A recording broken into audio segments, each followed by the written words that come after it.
Live from San Diego, this is the Fox 5 Morning News at 7. 7:20 now. Active shooter situations have become a tragic reality, but is there a way to protect yourself? Joining us now is Michael Julian. He is the CEO of MPS Security and author of 10 Minutes to Live. Michael, good morning. Good morning. It's a horrible occasion whenever we have to talk to you on the news like this, but tell us, first of all, with the incident in Florida, it seemed from a layman's point of view, they did everything right. Like if you go in with your company and tell them what to do, it seemed like they would listen and they did it all. And yet this still happens. What do you do in this scenario? Well, first of all, there's a million different scenarios when this sort of thing happens. No training is going to be specific enough unless you go through every single scenario. The training has to be done for the kids and the students and the teachers, and then it's got to be practiced over and over again. I wasn't there, so I can't armchair quarterback, but I can tell you that unfortunately with people's nature, sometimes no matter how much training they have, they just freeze. And I don't know, I'm guessing some of these kids were so scared, they hid under a desk like we were taught as kids, where they can be seen and they're easy targets. They treat it like an earthquake drill or a fire drill. 100% correct. And that's not the mentality You for talk about the hiding under the desks. Over the weekend, Michael, there was video that came out of these kids and what was happening during that time, and they were screaming and they were frozen and they were hiding under their desks. What would a child, whether it's a teenager down to the little kindergartners, do in a situation like this? How do you prepare kids to be ready for this, which is already so tragic that we have to have these conversations? Sure. Yeah, well, it's going to be a completely different scenario when you're talking about small children to high school to adults. Now, high school, their bodies are at least more developed than a smaller child. They are stronger, they are faster, so that's different.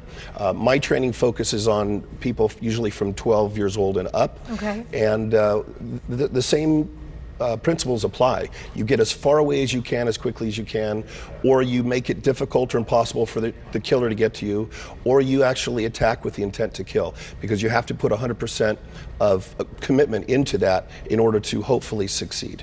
Let's talk about the workshops you have. They're called Alive. What do those letters stand for, and kind of take us through the first couple of steps of what you teach folks in something like this? Sure. So Alive is assess, leave, impede, violence, and expose.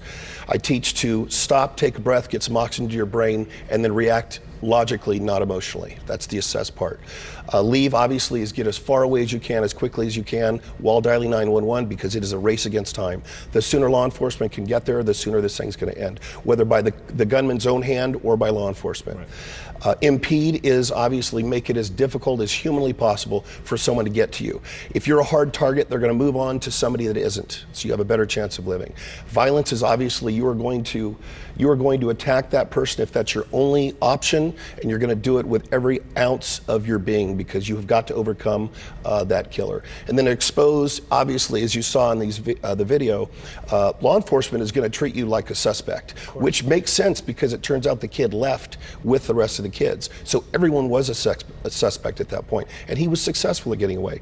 You've got to expose yourself very carefully. One, there may be more shooters, even though you think it's over, and two, law enforcement doesn't know if you're a good guy or a bad guy. So last thing you want to do is come running around a corner with a cell phone in your hand and go like that. Wow. There was a lady, from what I hear, who took your class, and she says what the skills that she learned actually saved her life in the Las Vegas shooting. Tell us about that. Yeah, so a woman named Liz Moreno, her employer a couple of years ago hired me to come in and teach their 100 people staff.